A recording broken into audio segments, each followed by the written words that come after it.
Everyone, अमन tutorial में आपका स्वागत है।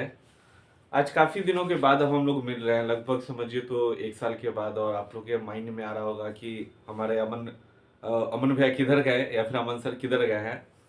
तो एक्चुअली 1 साल से क्या था कि मैं अपने थोड़ा मेरा बीपीएससी टीचर का एग्ज़ाम था और आप लोगों के दुआ से मेरा सिलेक्शन बीपीएससी टीआरई 3.0 पीआरटी में हो गया है।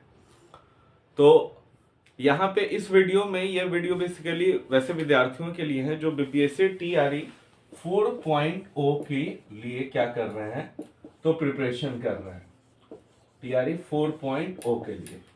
और इस वीडियो में बेसिकली हम लोग क्या डिस्कशन करने वाले हैं, तो किस तरीके से पढ़ा जाए। क्योंकि 1 साल की तैयारी में, क्योंकि मेरा पर्सनल एक्सपीरियंस है, टीआरई 1 में मैंने दिया था और टीआरई 1 में अपनी गलती के वजह से कुछ था, मैंने अपना रिजर्वेशन कैटेगरी नहीं लगाया, जिस वजह से मेरा जॉब जो होता है वो होते होते नहीं रहा। टीआरई 2 में भी नहीं हुआ एंड टीआरई 3 में मेरा फाइनली सिलेक्शन पीआरटी में हो गया।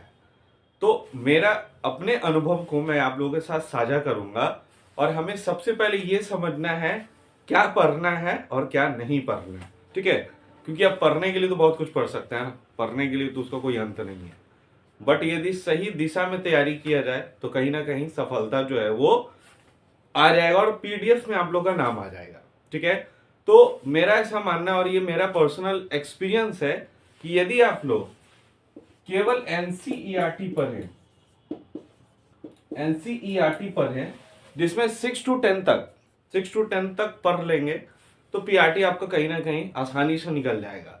और मेरा सजेशन है कि आप किसी भी कोचिंग के चक्कर में ना पड़े, जितना हो सके आप क्या करें, किताब उठाएं, एनसीईआरटी का किताब ले लें 6 to 8 का, और 6 to 8 देन 9-10 का भी ले लें। क्योंकि बहुत सारा प्रश्न जो है जैसे साइंस का है, ईवीएस का होता है, तो वो सारा क्या होता है ना कि वो सारा आपका 10 से पूछ रहा है, 9 से भी पूछ रहा है।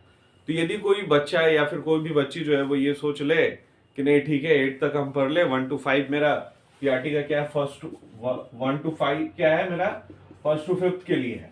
अब यदि हम 6 to 8 तक पढ़ लें सारा एनसीईआरटी तो ये मेरा हो जाए, तो ये बिल्कुल भी नहीं होगा।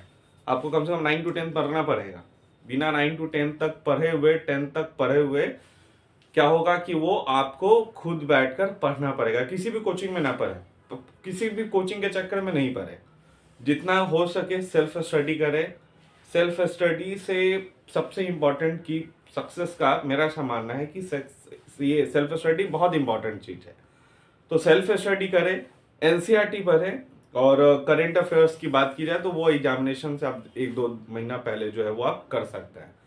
और हमारे इस चैनल पे क्या होगा, तो हमारे इस चैनल पे मैं क्या करने वाला हूँ, तो मैं जो है वो आपको एनसीईआरटी जो है वो एनसीईआरटी बेस्ड मैं थ्योरी करवाऊंगा।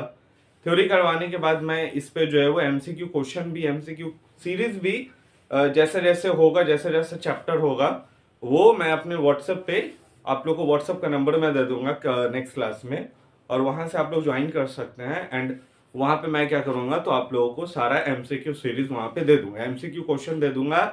क्योंकि बार बार मैं बोल रहा हूँ कि एनसीईआरटी छोड़ के कोई भी ऑप्शन नहीं है। एनसीईआरटी पढ़ना पड़ेगा, हंस के पढ़े, रो के पढ़े, किसी भी तरीके से एनसीईआरटी पढ़ना पड़ेगा। और एनसीईआरटी पढ़िएगा तो definitely you all get success. आप लोग डेफिनेटली आप लोग का पीडीएफ में नाम होगा। क्योंकि इस पीडीएफ में नाम देखने के कारण बहुत बच्चे जो हैं वो क्या करते हैं, बहुत मेहनत करते हैं। और नो डाउट आप भी लोग कर रहे होंगे। अब ये भी है ना कि किसी भी बच्चे का 1 नंबर या फिर 2 नंबर से छूट जाता है ना, तो उसको बहुत परेशानी होती है, उसको बहुत दर्द होता है। खासकर आपके आसपास के जो भी समाज के लोग हैं, तो वो बस 2 ही चीज़ देखते हैं कि whether you will be success और फेलियर। आप सक्सेसफुल हो गए तो सारे लोग क्या करेंगे, ताली बजाएंगे। और यदि फेलियर हो गए, अनडाउटली आपके जो भी अगल बगल के जो लोग हैं, जो भी गांव के हैं, जो भी समाज के हैं, वो आपका मेहनत नहीं देखते हैं, वो बस आपका नाम देखते हैं कि आप फेलियर हैं, सक्सेस हैं। तो मैं ये नहीं बोल रहा हूँ कि कहीं ना कहीं किसी का रिजल्ट हो जाता है तो वो मतलब बहुत इंटेलिजेंट है या फिर कुछ भी। यदि किसी का रिजल्ट नहीं हो रहा है, वो उस करीब में भी पहुंच रहा है, तो कहीं ना कहीं उसके अंदर लड़ने की जज्बा है। और आपके अंदर भी है, आपके अंदर भी है, तब तो आप लोग इतना आगे बढ़ पा रहे हैं। तो बहुत सारे लोग क्या है टीआरई 1 में हुआ नहीं हुआ तो टीआरई 2 में, टीआरई 2 में नहीं हुआ, टीआरई 3 चल यार अब नहीं भरेंगे, मेरा हो गया, वैसा नहीं करना है। जब हम लोग यहाँ तक पहुँच गए हैं, आप लोग यहाँ तक पहुँच गए हैं, तो डेफिनेटली यहाँ तक भी जरूर पहुँच जाइएगा। बस यही है, हार नहीं मानना है, हार मान जाइएगा। इतनी सारी मेहनत, बहुत सारा फैमिली का जो सपना होता है वो सारा टूट जाएगा। गांव के अगल बगल सारे लोग बोलेंगे, अपने आसपास के लोग बोलेंगे, उस चीज से घबराना नहीं है, लगे रहना है।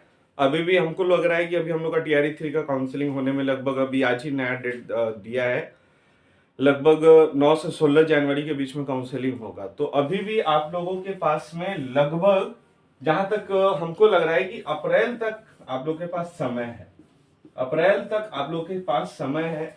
जितने भी पढ़े हैं, जितना भी पढ़े हैं, यदि कोई बच्चा पूरा पढ़ लिया है, कुछ नहीं करे, वो पूरा क्या कर सकता है, रिवाइज कर सकता है, टेस्ट सीरीज दे सकता है। टेस्ट सीरीज भी मैंने जो है वो क्या किया था, टेक्स्ट बुक से दिया था, और टेक्स्ट बुक से ही मेरे लिए क्या होता है कि वो ज़्यादा बेनिफिशियल हमको जो लगता है। तो आप टेक्स्ट बुक पे भी जाके वहाँ पे भी टेस्ट सीरीज दे सकते हैं। और यहाँ पे भी मैं क्या करूँगा नेक्स्ट क्लास से, मतलब कि मैं एक ज्योग्राफी का सेशन, साइंस का सेशन एंड मॉडर्न हिस्ट्री भी मैं पढ़ाऊँगा। तो वहाँ पे भी आप लोग मेरे चैनल पे भी आ सकते हैं, और व्हाट्सअप नंबर भी मैं दे दूंगा कि वहाँ पे भी आप जो है वो क्या करेंगे, तो मैं आपको वहाँ पे भी नोट्स भी प्रोवाइड करवा दूंगा। आप हमारे चैनल पर रहे नहीं रहे कोई फर्क नहीं पड़ता है, आपका स्वागत है, आप लोग रहें, बशर्ते कहीं भी रहें, सेल्फ स्टडी जरूर करें। मैं ये नहीं बोल रहा हूँ कि आप मेरी चैनल पे आके पढ़ो, बट पढ़ो यार, घर पे पढ़ो, कहीं पढ़ो, लाइब्रेरी में जाओ 3 घंटा 4, अब ये भी नहीं कि लाइब्रेरी में गए 10-10 घंटा बैठे हुए, वो यूटिलाइजेशन नहीं होता है। आप 4 घंटा पढ़ो, 3 घंटा पढ़ो, मोर देन इनफ है, बट अच्छे से पढ़ो। ये नहीं कि गए हाँ ही है, वो सब नहीं कर रहा है। यदि फोकस के साथ रहोगे, अनडाउटली आप लोग का नाम टीआरई 4 के पीडीएफ में आने वाला है, और आपके माँ पापा जो सपने देखे हैं वो आपके लिए, उनकी खुशी के, उनकी आंखों में भी जो है वो खुशी का आंसू आने वाला है। तो लगे रहिए, मेहनत करिए। मेहनत जो है वो क्या है, तो मेहनत बहुत ज़रूरी है, और साथ ही साथ ईश्वर का भी साथ बहुत ज़रूरी है। और आप लोग मतलब कि क्या है कि थोड़ा सा मेहनत करोगे तो डेफिनेटली कि टीआरई 4 में आप लोग का नाम आ जाएगा। और आप लोगों को मेरे द्वारा दिया गया सुझाव अच्छा लगे, then please subscribe my channel and share to all your friends. और नेक्स्ट क्लास से हम लोग क्या करेंगे, तो हम लोग जो है वो एनसीईआरटी बेस्ड पैटर्न जो है वो हम लोग क्वेश्चन डिस्कस करेंगे, थ्योरी करवाएंगे, थ्योरी करवाने के बाद ही आप लोग को क्या करवाएंगे, तो हम एमसीक्यू सीरीज भी करवा देंगे। Thanks to all, thank you.